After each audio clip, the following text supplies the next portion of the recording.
Okay, I am double broadcasting in game and on YouTube, starting in the Granville Hall. It is March 10th, Wednesday, and we'll be in Inception mode here for a little bit.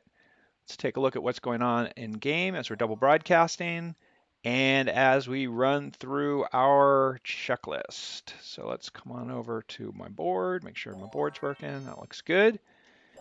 Say good morning, Dodger. Good morning, Dodger. And then we can run through our checklist over here. All right, so let's start by making sure our VPN is activated. Let's find a quiet location and make sure your roommates know that you are in class so they can hold off the marching band at the door. Let's make sure our notifications on our phone and our computer are off. I need to do that as well.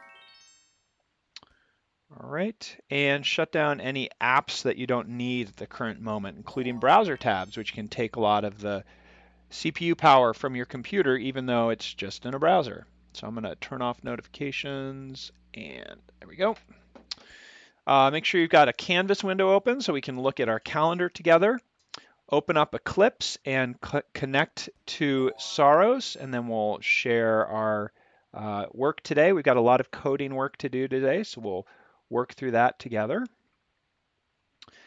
Open Firestorm, and then let's rebake our avatars. So we go under Avatar and Avatar Health and rebake our avatar so that we're unclouded. Hi, Ben. I see that you just flipped over your attendance board. Make sure your environment is set to midday. So go under World and Environment and set it up to midday, and we're good to go. Set your draw distance to a low number, especially if you're going to be teleporting all over the place. That helps to reduce the demand on your client and your network connection. Great. All right, go to the Granville Hall classroom, which is where we're going to start today. Make sure you can see each other's name tags. Check in at the attendance machine. I see many of you are doing that. And let's go from there. All right, and then let's go. Good morning. Let's see, looking around here, I see you've got Ben and Thomas, Ben D, Ben F, Josh, Landon. Hello. Dodger, looking good. Morgan, good morning. Frank, good morning. Ben A, good morning. Dee Dee, I see you off in the distance. You're still an invisible person, Dee Dee, so make sure you rebake your avatar. And I see Trent standing on the ledge. All right, let's go check out announcements here. Morning, Monty. All right, for starters, today's announcements from March 10th is that we have a solutions for problem set Episteme 7 over on the fax machine. So the fax machine closest to me right now, the one on the right as you're staring at them, will have a link to Episteme 7 solution. That's the political Twitter bot. Generally speaking, everyone did pretty well on the political Twitter bot. I would say that if there were any problems, it had to do mostly with the consistent problems that people had were with alphabetizing. And so there were two kinds of problems that people had with alphabetizing. One was that people were alphabetizing the wrong way and not doing it in a case insensitive way. And the other was that people would alphabetize after they used the list to output it. So some people would output the list, and then when they were done with that loop, then they would alphabetize it, which of course didn't help with the requirements, which were to output it in an alphabetized way. So you need to alphabetize it before you output it so that you do get an alphabetic output. Okay, we have an exam on Friday, and on Canvas we have a practice exam loaded up. That is, the exam covers chapters 1 and up 1 through 7 and then 15, and it is cumulative. It's hard to do anything in computer science that's not cumulative. And it'll be focused a little bit more heavily on the more recent stuff though, however.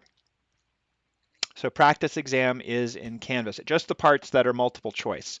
There will also be programming on the exam as well on Friday, and that's not on the practice. If you'd like some programming practices, there are some programming examples in the textbook that have answers in the back that you could look at. And also the self-check questions are really good. Okay, exam. And then our last element is we are going to go to, since it's spring break and spring break is coming, we're going to do our class on the beach. So let's head on down to the beach. And the teleporter should be rigged to send us to the beach.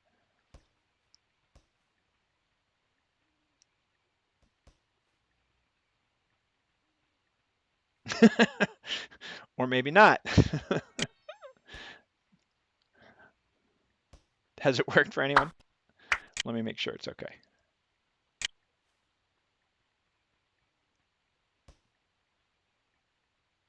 I'm reinitializing it for all you people that are sitting on the desk. Good times. All right, let's see. Send me there. Send me there. Whoosh, there we go. All right. All right. All right. So this board should be double broadcasting me in. Oh, someone took the windsurfer away. Wonder where I went. Oh, it's just around the corner. It's behind the bushes. Okay. This board should be broadcasting, double broadcasting Eclipse and, sorry, double broadcasting YouTube and game audio. Let's make sure that's happening. You may have to click on it in order to get start going. It doesn't. Oh, yep, there it is. Click on it in order to get and we're going Inception. So let me stop broadcasting in game. In order to get and we're going Inception. So let me stop broadcasting in game. In order to get and we're going Inception. So let me stop broadcasting in game. In order to get and we're going Inception. So let me. All right, so in my world, I have stopped broadcasting, but for you all, it should be okay. Go ahead and take a seat on the ground by right-clicking on the ground and doing sit here, and then you can look around as necessary. If the fire is creating too much noise, remember that under the volume sliders in the upper right, you can slide down sounds and turn down the fire. That also turns down clapping, unfortunately. Okay, so we have a really busy day today, and I want to get started with Eclipse. So let's bring up an Eclipse window for me, and there it is. And let me drop it down here so we can look at it together. All right, so I'm broadcasting in YouTube, and I'm kind of broadcasting in Saros as well, if you consider that broadcasting, which I guess we might as well. All right, so we've got a Hello World application up and running for class today. We have a few of you that have joined early, so let me add the other folks that are connected to Eclipse right now and Saros. And we'll spend a few seconds trying to get everyone wired.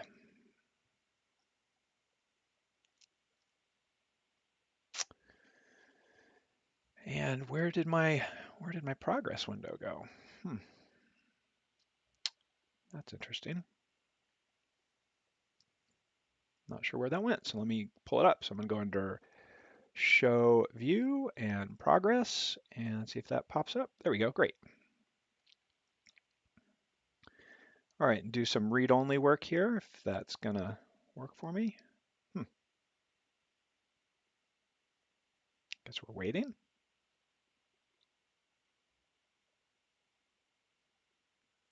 All right, Adeline going to read-only.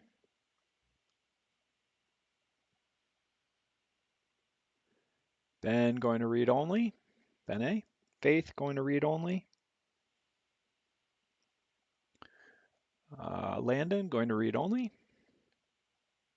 Monty going to read only. Morgan going to read only.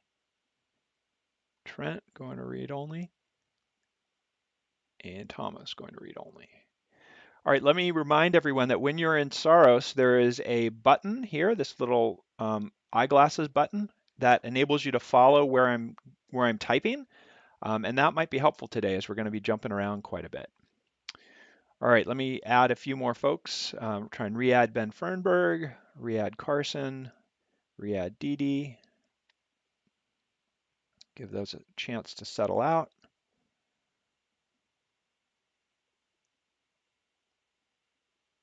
And while that's working, let's see, we did a bunch of announcements in World. So the gist of what we're talking about here in chapter 16, which is the chapter we're worked on it Monday, we're working on it Wednesday, we're going to work on it on the Monday when we come back from spring break. We're not going to be doing it Friday because Friday is an exam. The exam will be in class. It'll be similar in structure to the other ones that we've had. So what we're doing in chapter 16 is we're opening the hood, we're pulling back the curtain, whatever metaphor you like. We're opening the oven. We are um, we're opening the lid of the dumpster and we're looking in and we are trying to see how some of these data structures have been implemented. We started last class by looking at the array list. Now, we're not looking at this because you need to do this. You don't need to do this. A lot of these different data structures come for you for free. They come for free with Eclipse. And so you don't need to implement them. But when you choose one particular implementation, you need to know what you're doing because they have different properties that matter when you start to do work. They matter in terms of speed and size and a couple of different other things. And so understanding how they're implemented is important for understanding your choices about which one you're going to pick if you need the properties of one and they're interchangeable otherwise. Now, one thing that I would say is in this chapter, the work that we're doing is beginning to be the difference between what I would consider someone who's a computer scientist is and what someone who is a coder or someone who just implements software is. And the difference is in the analysis. The ability to analyze algorithms and to choose properly for your particular context, for the design that you're working on, for the expected workload, choosing an implementation of a data structure based on an analysis of its performance and based on an analysis of its efficiency, that ability to do the analysis and the ability to do that well is the mark of a computer scientist. An advanced computer scientist maybe will develop new algorithms and then analyze their own algorithms for efficiency. So when we are looking at these, we're looking at them with particular eye towards the efficiency of different operations. And so I'm going to start speaking to that. Your textbook has some reinforcement for the work that we're doing today. So I recommend, as always, reading along and reinforcing what we're doing with your textbook. And we're going to be using something called order O notation to indicate the efficiency of different operations and different algorithms. All right. So to get us started, what I want to do is I want to bring back some of the code from last class. And what we did last class is we implemented an array list. So I'm going to get that and I'm going to drop it into our project. And I need some confirmation from someone that it actually shows up because yesterday I added a class and it didn't seem to actually show up for a lot of you. So let's see if that's going to work okay. So I'm adding the DP, the DP list, the DP array list, and the DP linked list, or the DP array list and the DP array list test. How's that? All right.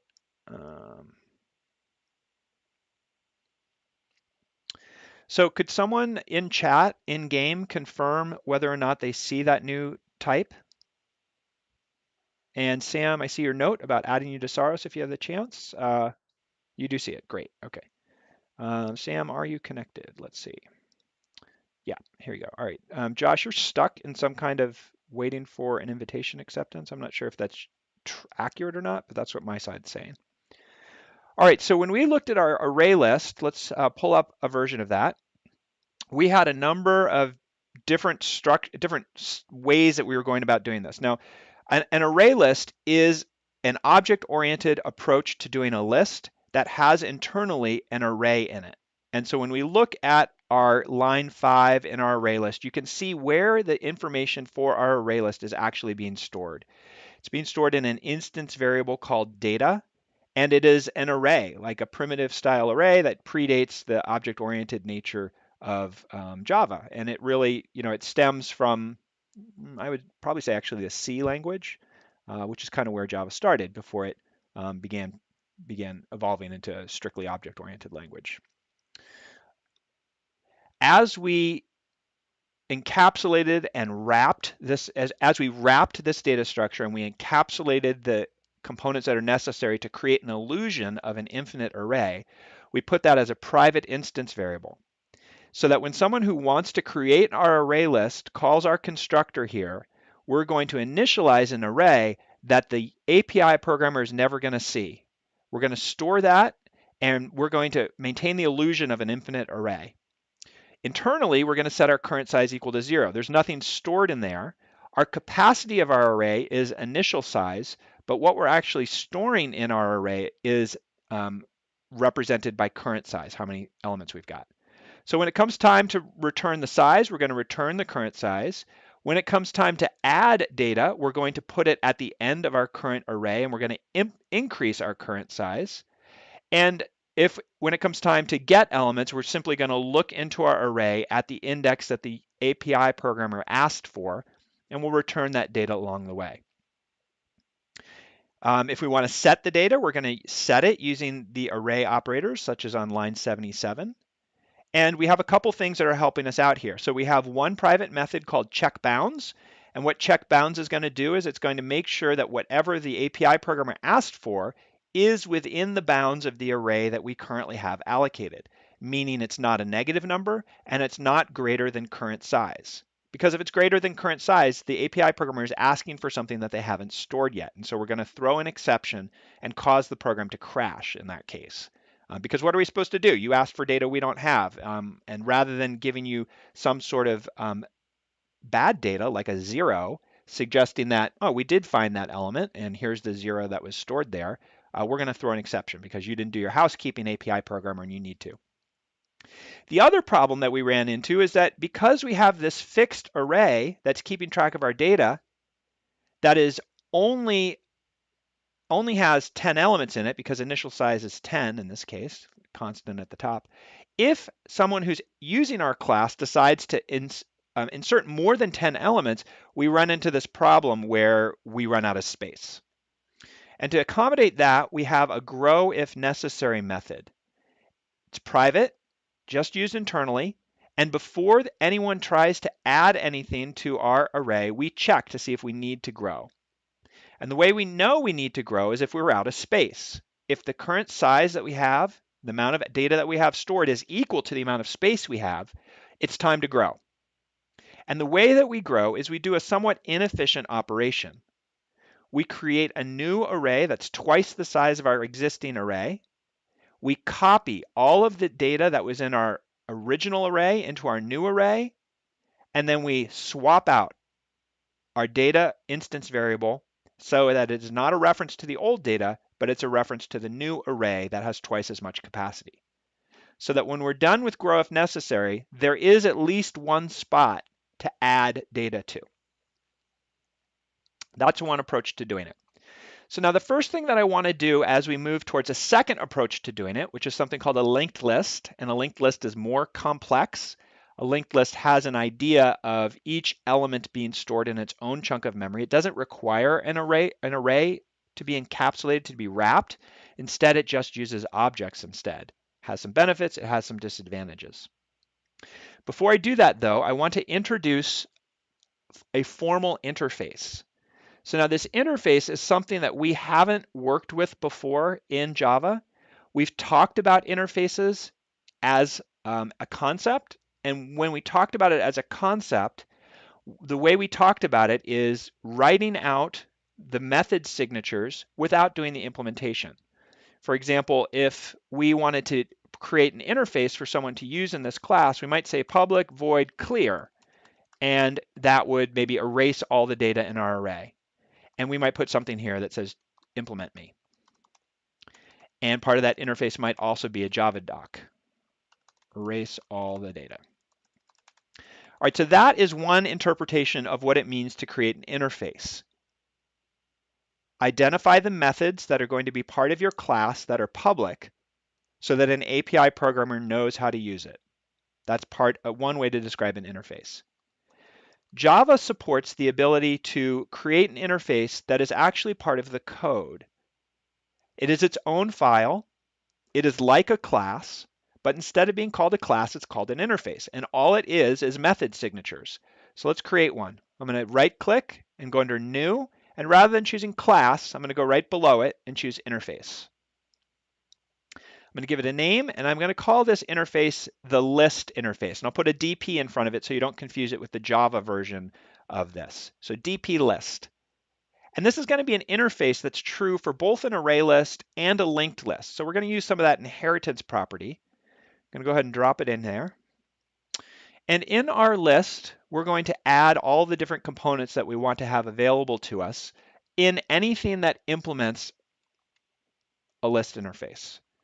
So let me drop those in, cut and paste. And let's go to the top and let's take a look at what we've got. All right. So first of all, you can see that instead of using the reserved word class, I'm using the reserved word interface, public interface. Otherwise, it's very similar to a class.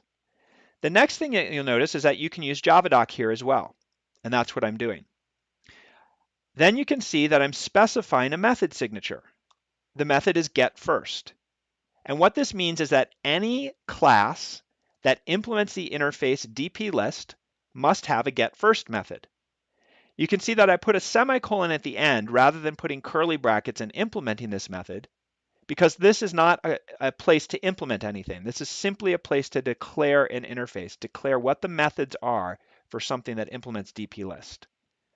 So we have a getFirst, and this gets the first element in the list, and it'll throw a no such element exception if the list is empty. So if you try and get the first of an empty list, we're going to throw an exception. GetLast will get the last element of a list. Now notice this has no commitment to an array list or any other kind of implementation. Remove the first element will remove the first element in your list, and remove last will remove the last element. Add first will add something to the beginning of your list. Add last will add something to the end of your list. Size will return the size of your list. Get with a particular parameter here, index will return something at position index, starting with 0. Get iterator will return an iterator. We haven't defined our iterator yet, so we're going to do that in a second. That's an interface as well. All right, so all these different things are things that are necessary if something is going to implement the dplist interface. Well, we have an array list, and we would like this to implement our dplist. And if we want to indicate inheritance, and if we want to indicate that an interface is being implemented, we need to modify line 3 to say that dpArrayList does implement a particular interface. So let's do that. We're going to add some text to line 4 in dpArrayList, and that text is going to say implements dplist. dplist has to be something that's available, and immediately we get an error. And the error it should be, if it's working like I think it's working, is it should say that, hey, wait a second, you just said that this class implements dplist, but in fact, I don't see an implementation of some of the methods that you need to implement as part of the dplist. So let's take a look at what it says. Multiple markers. You have to implement a getLast, an addLast, an addFirst, a removeFirst, a getIterator, a getFirst, and removeLast. Wow, there's a lot of stuff that we actually have to implement. So let's see. We have size, so that's good. What I'm going to do is I'm going to ask Eclipse to stub out all the things that I need to actually I need to implement, and then we're going to fix it up. All right, so I'm going to do quick fix. You can see add unimplemented methods, and you can see over on the right there are going to be 8 methods that I need to implement that I'm going to add. Boom.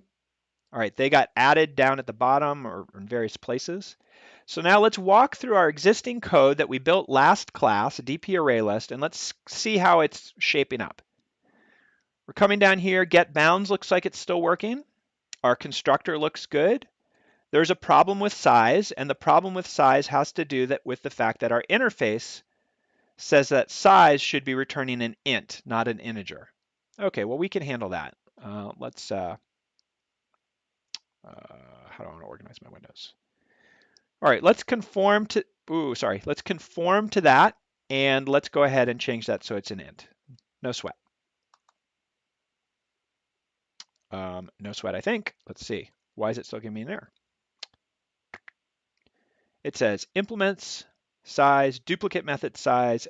Okay, so here you go. I'm like, what's the problem? And I look and it says, hey, there's a duplicate method size in type dpArrayList. And as I look over on the right, I can see, oh yeah, when I asked Eclipse to automatically stub out some code, it stubbed out a duplicate here. So I'm going to go ahead and I'll move this one down here actually, so it's near the other ones. All right, so I dragged it down, and I'm going to move my override tag here. What the override tag says is it says that you are implementing something from an interface or from a parent class. All right, so let's go back up to the top. Let's keep walking down, see if anything else changed. Check bounds is okay. Our constructor is okay. Adding some element to our list is fine. That's all working okay. Grow if necessary appears to be okay. Get appears to be okay. Set appears to be okay. Remove appears to be okay. Get first. This is where we start having things that we need to implement. Now, one of the benefits of having written some test code beforehand is I can check for regression errors. And so what I'm going to do now is I'm going to go over to the test code that we wrote last time, and I'm going to run it again and see if we pass our tests. That tells me that the code that I just added in order to implement the DP list didn't break anything. So let's take a look. Under DP array list test, I'm going to do coverage as a JUnit test.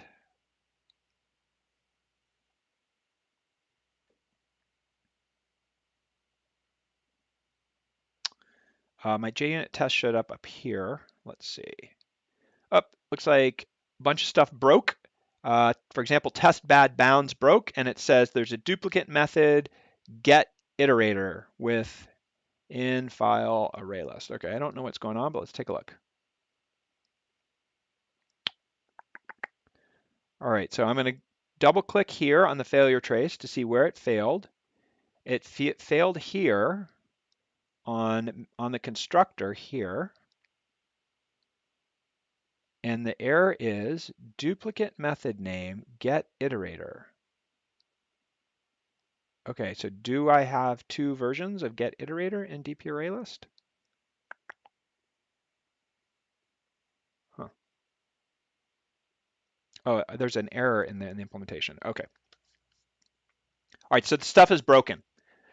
Introducing that code did break some stuff. All right, so we're going to have to go back and make sure that we repair everything to make sure it works okay. I think rather than addressing that, what I want to do is just show you how easy it is to implement some of these elements now that we already have the components. So instead of fixing my tests, which I know are broken, so I know my class isn't working quite right anymore, or it isn't working according to previous specifications, I'm going to implement the get first method. This is one of the ones that's associated with our interface, and it's really easy because all I have to do is just call this get 0. And one of the contracts was that if I try and get something and there's nothing in the list, it's going to throw a no such element exception. All right, so if I'm going to highlight get, I'm going to hit F3 to go to where that's defined, jump up here. This is where get will be called. I'll check the bounds. I'm going to go there. And what I'm going to do is I'm going to change the exception that we throw from index out of bounds, which is true, but it's just we can throw any exception we want. I'm going to change it to no such element exception, and I'm going to import it so that we match our specification in our interface. Okay, so get first required us to return this.getZero. Good enough. Get last, that should be okay. That's going to be this.get current size minus 1, because current size is how big we are, and because we're 0 indexed, we need to return 1 less than that.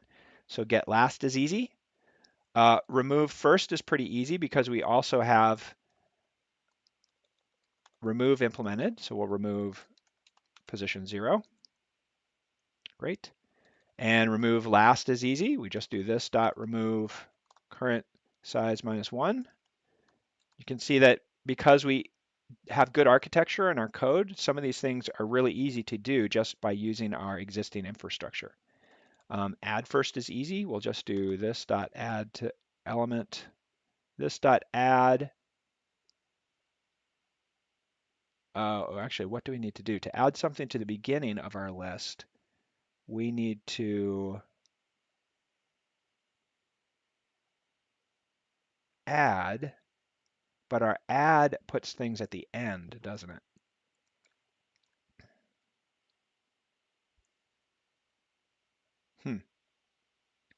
So we actually don't have a really great way to do this. So what I'm going to do is I'm going to do a little tricky move here. I'm going to add the element, but that adds it to the end instead of the first. And now what I'm going to do is I'm going to swap the first and last element. So I'm going to do this dot get position 0. Oh no, that's not going to shift everything down, is it? That's just going to swap them. Let's see. Is there any way around shifting everything down? I don't think there is.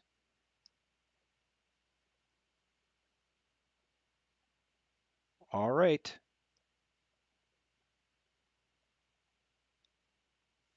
I'm wondering whether I want to commit to writing this code. So what I'm thinking through right now is there any way I can avoid writing the code that I'm about to write, which is to shift everything down by one? Okay, I don't think there is. So what we're going to do is we know we're going to have to add something to the beginning of our list. So we're going to have to call grow if necessary because we're adding something. Once everything has been added, we want to go start at position, we'll do position 0, and we will go up to I, while I is less than current size minus 2. We'll increment I, and we're going to say this dot set position. Oh, no, that's not going to work either. We're going to have to start at the end and move forward. Okay, so we're going to have to start at current size minus 1. And while I is greater than 0, I'm thinking through this out loud, we're going to have to decrease I one by one. Okay, so the first thing we want to do is we're trying to shift everything down to the right, shift everything to the right. So we're going to take our end position and we're going to be, we just grew our array, so we know that we have enough space to do this. We know that current size minus 1 has good data in it. So we're going to set position, current size equal to, here, I'll do this in 2 steps so that you can see what we're getting. I, so I plus 1.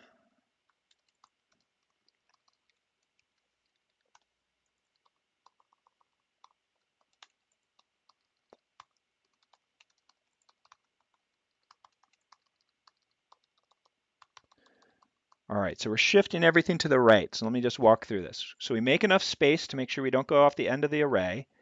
We start at the end of the array and we're going to go down. So we're going to start at the right and move left.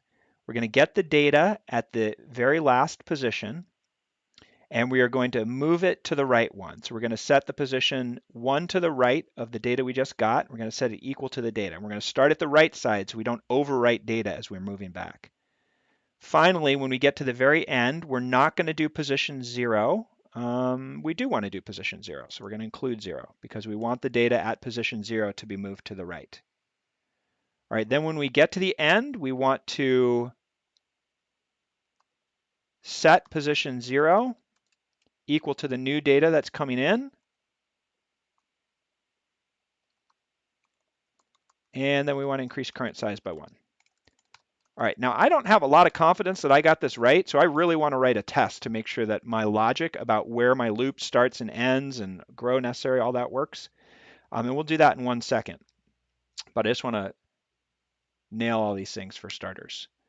All right, so now we're going to add last. And in contrast to add first, this is super easy. We just say this dot add element because that's what add does anyway. Size is straightforward. And now we have an iterator to deal with. Okay. We're going to next move into starting about working on an iterator. All right, for our array list. Let me stop and see if you have any questions about the code that we just implemented for the interface.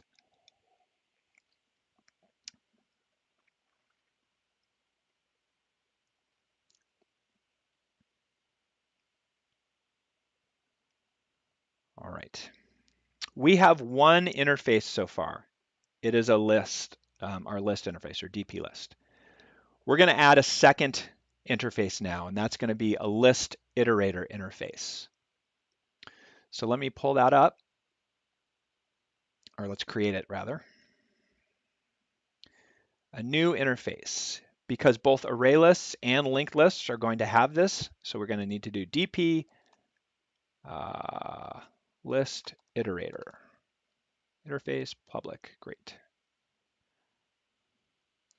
And what are the things that are list iterator needs to be able to do. Now remember, an iterator is a cursor that walks down our list, regardless of what type it is. So if we have some kind of an iterator, we need it to do a few things. And again, this is our interface. We need it to be able to tell us if something has a next element. We need it to be able to tell us, we need it to be able to move to the next element. We need it to be able to add an element at the existing position. We need it to be able to remove an element that we just walked over. And we need it to be able to set the element that we just walked over as well. So we'll save that. That's not implemented. For our array list, if someone is using our array list, we would like them to be able to get an iterator. And so we need to be able to create such an iterator. So now what we want to do is we want to implement an iterator for our array list. So let me introduce a concept here that is going to be a little nutty. All right, are you ready for nutty concept? Let's give me some chat love to show me you're ready for the nutty interface. Anyone out there still?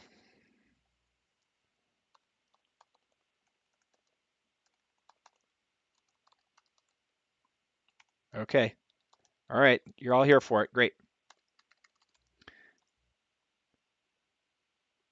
All right, so here's what we're going to do.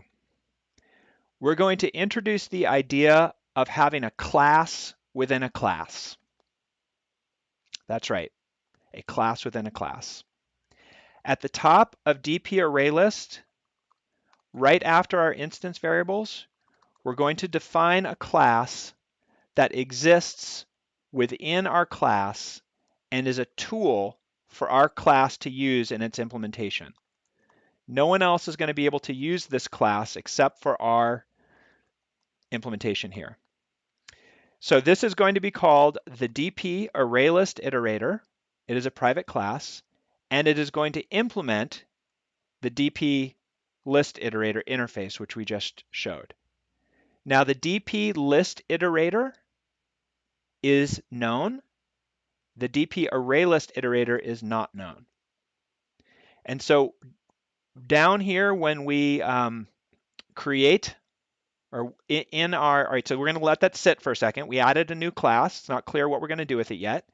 And so now down in our DP array list, when an API programmer asks for an iterator, we're going to return a new DP array list iterator. We're going to create it and return it. All right. Now, the API programmer does not know about the DP ArrayList iterator class. It's private, it's internal. It does know about the interface though.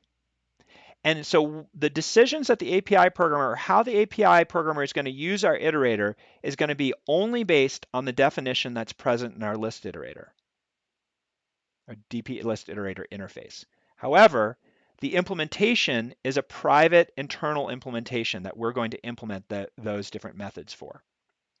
All right, so now up here in our internal class, we said this class implements the DP list iterator.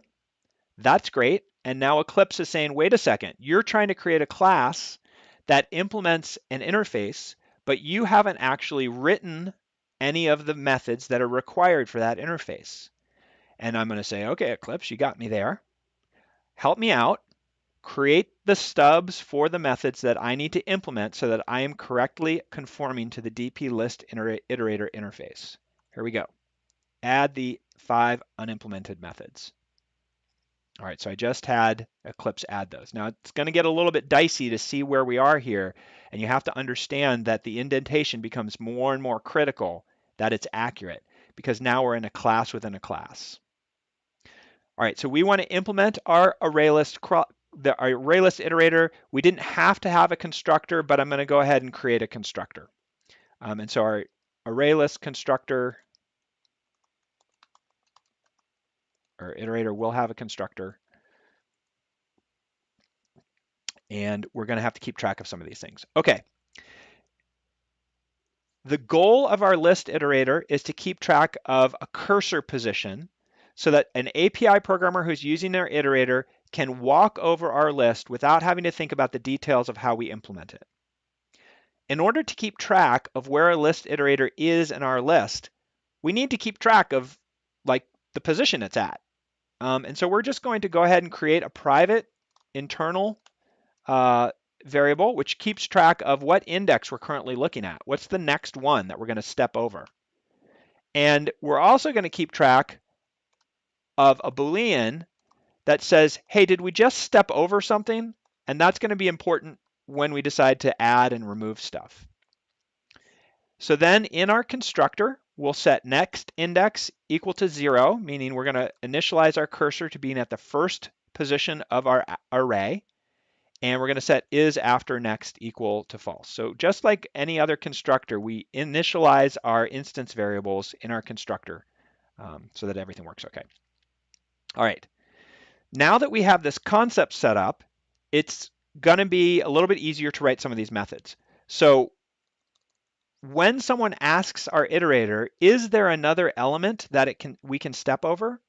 The way we can answer that is we can check to see, well, if next index is less than current size, then we can return true. True. Otherwise, we'll return false. Because if it's possible, now this class is inside this other class, so we can have access to this instance variable, but this instance variable is in the outer class.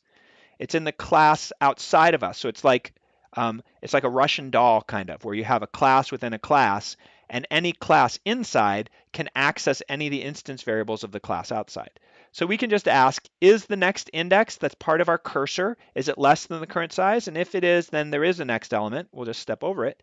And if there isn't, then we will return false. And because this is an unnecessary structure for an if statement, we're just going to simply change this to be return that. If it's true, then we return true. And if it's false, we return false. Great. All right, so now when someone who's using our cursor calls next, that means we're going to step our cursor forward. And so we have to do two things. We just have to make sure that there is something to step over. And if there is, then we'll return that as the cursor steps over it. So we'll say if there is something that comes next, so we're using our own method in order to determine whether there's something to return, then what we're going to do is we're going to say next index plus plus, so we're going to step over our element. We'll say that we have, in fact, just walked over an element, and then we will return the element that we just stepped over. Since we just incremented index, we're going to return -1. If it doesn't have a next element, then we're going to throw an error. No such element exception. All right, so when you're doing this list, you better check to see whether it has a next or not, because if it doesn't have a next, we're going to throw an exception. Okay, so far so good, pretty straightforward. Now we're going to deal with a couple of the more tricky ones. We are now working within an iterator. Our iterator is at a specific position in our list, and our API programmer who has access to that iterator says, hey, I want to add something into this list no matter where I am based on the position of our cursor. All right, so the first thing that we're going to do is we are going to say, all right, someone's trying to add something. So we are going to grow if necessary. And then we are going to slide everything up one so that we have space for everything.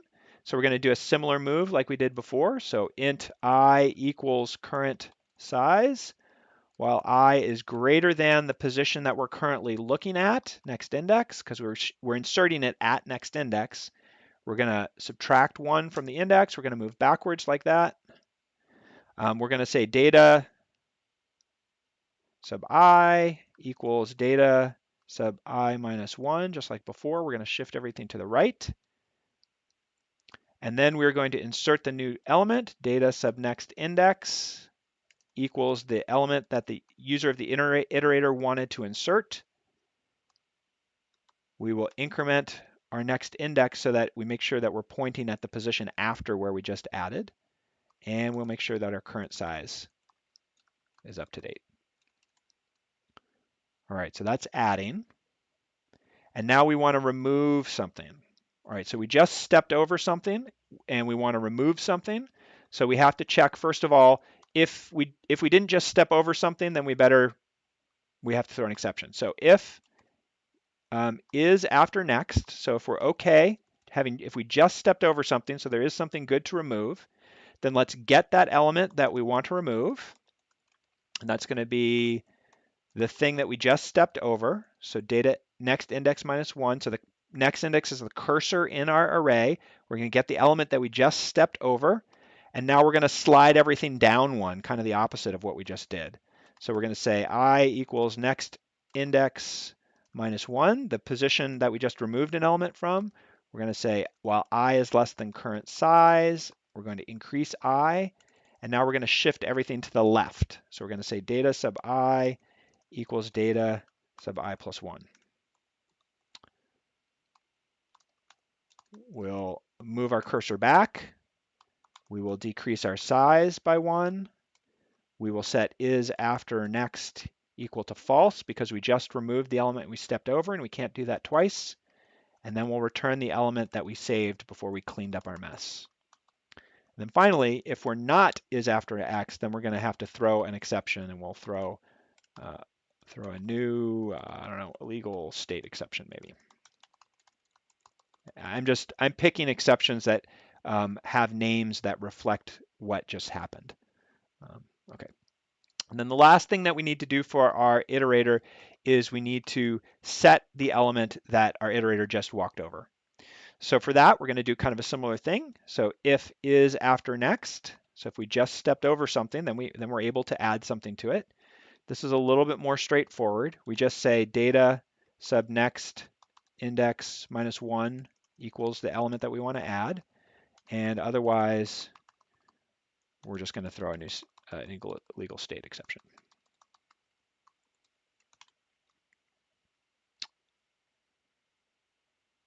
All right, deep breath.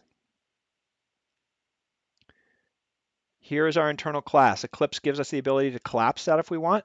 So we can sort of make that small with this little circle and plus, and I can make it big if I want to expand it. We now have an outer class, which is in our array list.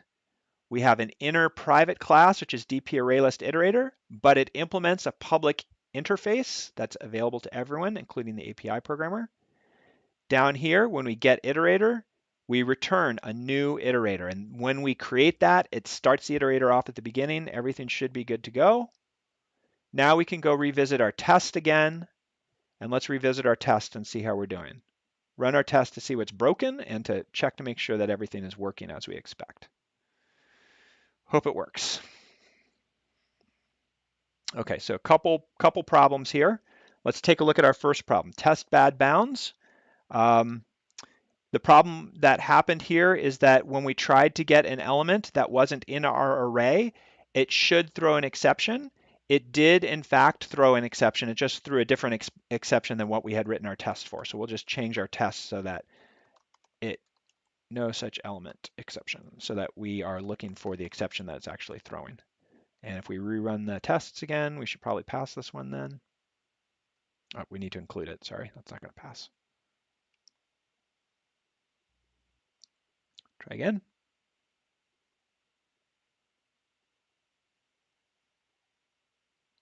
Okay, good. We passed that one because we expected an exception to be thrown, and it was thrown. It was just wasn't the one we changed it to match the list interface. Same thing with test bad bounds. We run this again. All right, all of our existing previous tests passed well.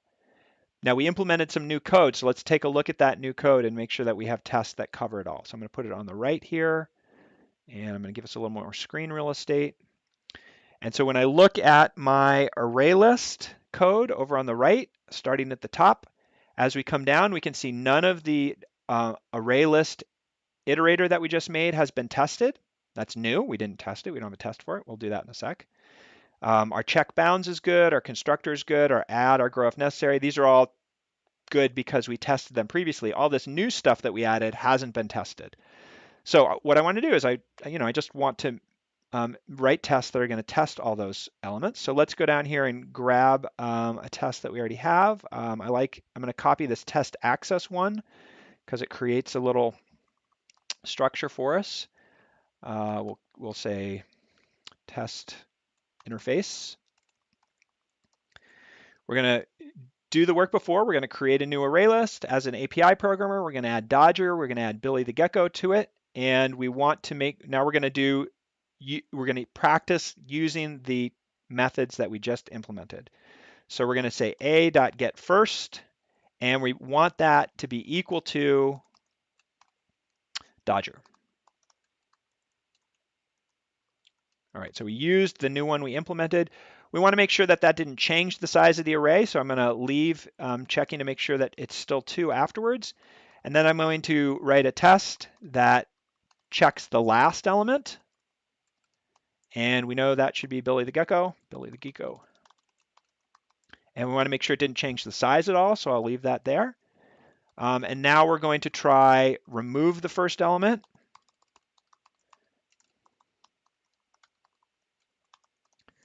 And we know that that should both remove Dodger and it should change the size. And then if we remove last, we only have one element left in our array if we're tracking here. Our last should be Billy the Gecko. So what we should get back from remove last is Billy the Gecko, and the size of our array should be 0. Get rid of the rest of this stuff here. Okay, what else do we have? We have add first and add last. Okay, so we now have an array with size 0. So let's go ahead and call a.addLast we're adding to A, and so what we're going to add to last is Lucy the cat. Watching my capitalizations for my checks. That's adding last, and so now we want to make sure that our size is 1, that worked okay. And I think that's everything we added. And so just to make sure that it's stuck okay, we're going to get the first element again. Make sure that now our first element is Lucy the cat using get first, and that size is 1. We're going to rerun our coverage on our JUnit test over on the left, testing the interface. Boom, everything passed, but why did I not call add first? I did add last, but not add first. Okay, so I'm looking over on the right and seeing that I didn't actually call add first. So let's do that. Here we added last. Let's kind of copy these last 4 here. And we will add first now. Oh, I need another pet name. What do we got for pets?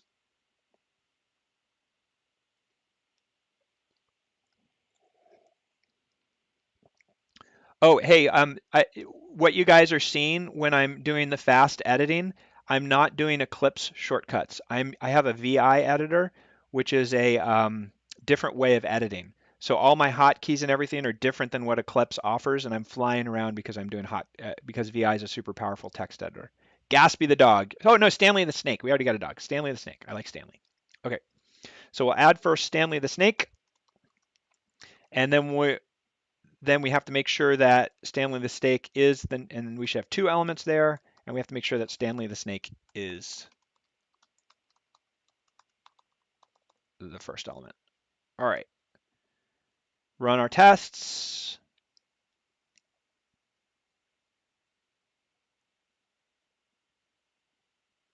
We had an error. What happened? Add first Stanley the snake. We had a no such element exception.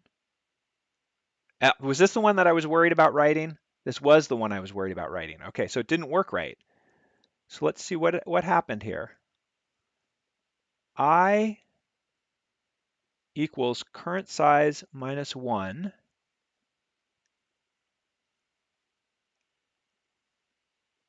This.o, you know what? Because I called my own method, I error checked it. And so actually what I want to do then is I want to say data sub I plus 1 equals,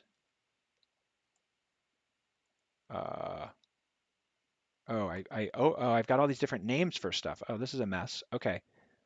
We just want to say, there we go. We're just going to move directly into the instance variable. And then we can just get rid of that. All right, what I did is I just accessed the instance variable directly because I'm the implementer of the class and I can do that. Run the test again. Great. We passed everything. We got coverage. The only thing we don't have coverage of is our iterator. So let's write one more test and we will get coverage of that iterator. So let's see. I like all the different elements that I'm adding here.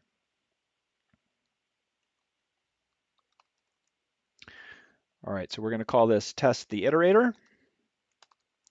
We're going to create a new array list. We're going to add Dodger, Billy the Gecko, and whoa, no thank you, Siri, and Lucy the cat. I don't know why I capitalized gecko. Get rid of the rest of the stuff. Now I'm going to get that iterator back. This is me acting as an API programmer. I'm going to get that iterator and I'm going to use it. I'm going to call it iter. And I'm going to say while I iter.hasNext. I would do that if I wanted to go through everything. So this isn't, I'm going to have to do a bunch of checks here instead. So what I'll do is I'll do assert true that iter.hasNext because this is, I'm about to step over Dodger. Okay, so now what I want to do is I want to assert equals as I step over Dodger, that Dodger is the first element that I'm stepping over.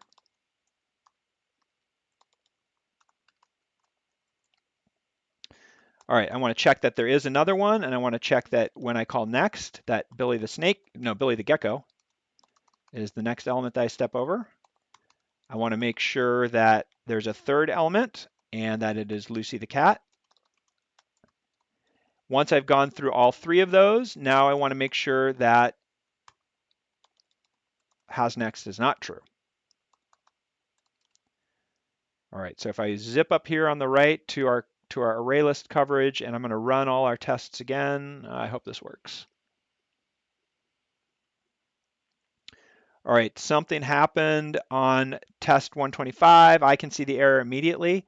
On line 125, after I said iter.hasNext, that was true. I stepped over the next element. I moved my cursor. I checked to make sure that the element that I stepped over was Billy Gecko, and it wasn't because what I put in there was Billy the Gecko. All right, so let's run that again. Great. All right. Tested many of my iterator elements. You can see they're highlighted green over on the right. I tested hasNext. I tested next. I have not tested add or remove or set. And I'm watching our time, and I cannot believe that we've gone through this whole class taking care of the rest of array list. This might require me to reset some of our scheduling after spring break, but that's okay. I think what I'm going to do here is I'm going to call an audible and I'm going to finish implementing this iterator rather than looking at the linked list.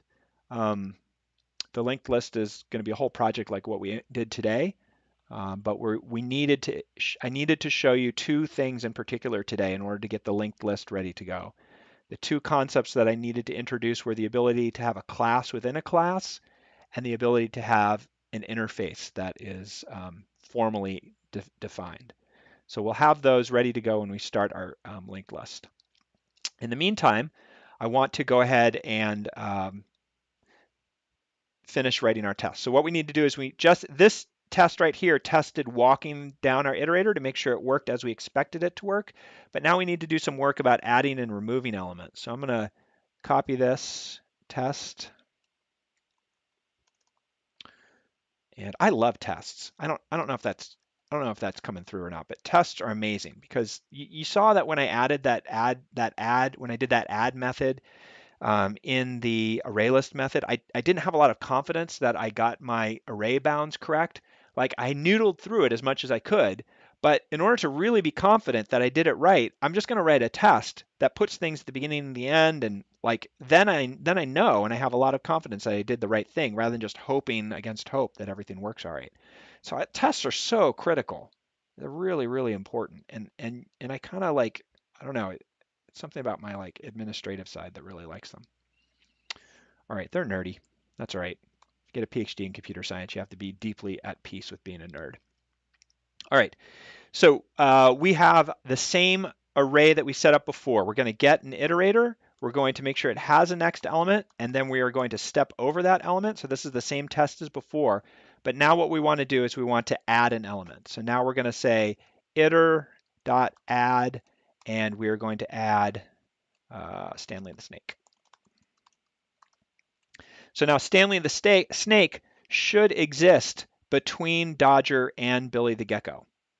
So we think that's probably true. We don't know it's true for sure. So we're going to restart this process. After we've changed our array, we're going to we're going to get a new, sorry, I didn't want all that. We'll call this iterator 1. That's our first cursor. Now we'll create a second cursor.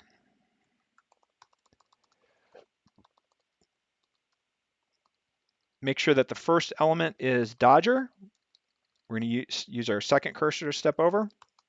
Make sure that we have a second one, and we're going to make sure that Stanley the snake is the next thing that we step over. So we're going to verify that it got correctly inserted. And then we're going to make sure that the thing that comes after it is Billy the gecko.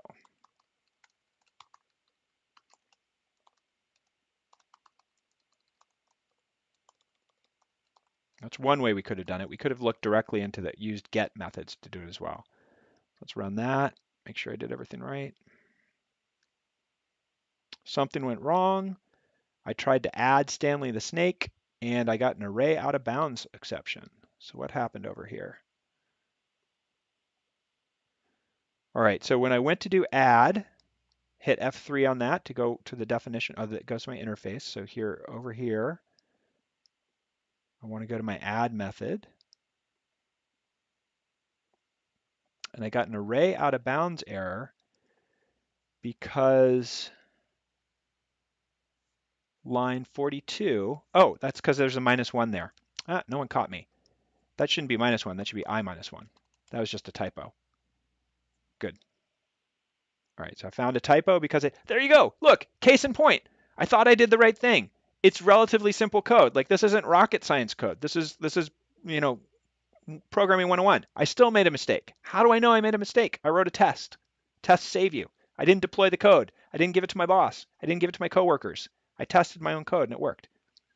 All right, so now I've run through my iterator. I did an example of creating a list. I have an example of using my iterator. I have an example of adding something to my list. I then check it within my test code. It all looks good. It passes. You can see add is covered. So now we need to change. We need to do the same thing with remove and set. So I'm going to add a test, call it iterator 3, and this is going to be for removing an element. I'll do it a different way. So we'll add Dodger, Billy the gecko, and Lucy the cat. We'll get our iterator, step over, make sure Dodger is the first one. We'll do it again. Make sure that Billy the gecko is the second one. Billy the gecko. All right, and now what we're going to do is we're going to use the remove method. We're going to make sure that what we get back is the thing that we just stepped over. So we're going to actually assert equals that the thing that we remove is Billy the gecko. And now we want to make sure that our size, the size of our array is now 2. And kind of we can do kind of all kinds of tests. So we can just make sure that maybe Dodger is still element 1 or 0, sorry. And we know that Lucy the cat better be at position 1 now because we just removed the gecko. All right, so if we run that,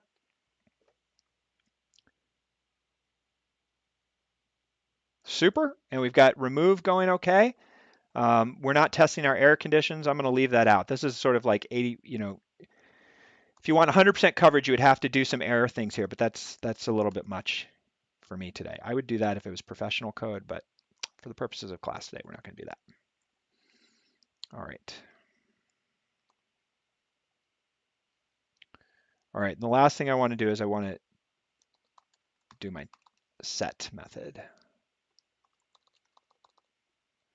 All right, so we're going to create an array list. We're going to add Dodger, Billy the Gecko, Lucy the cat. We're going to have an iterator. We're going to step over Dodger. We're going to step over Billy the Gecko.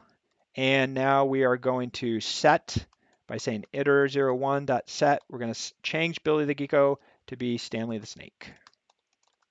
Stanley the Snake. And now we just want to make sure that everything is okay. So our size should still be 3. Lucy the cat should be element 2. And Stanley the Snake should be element 1. Stanley the Snake.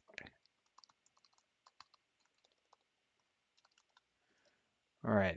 If we wrote our code right, that should be the state of the world. And everything broke because something's wrong in my compilation. What did I do wrong? Oh, I have too many closing brackets. Rerun it.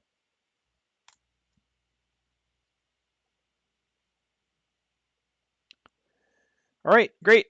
And so except for our error conditions, when we tried to set something before we had called next, everything is running. I've got good coverage. I believe that my code is strong. I have implemented the interface that I said that I was going to do. I now have a really tight implementation of an array list. And I'm set up to do a linked list, which is the alternate arrangement as well. Okay, but we are out of time. So let me switch over to in-game and see what sort of curious questions you all might have at this point. Switching to audio in-game.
YouTube. Okay, so we had a bunch of questions about the assignment today, but we are wrapping up for today.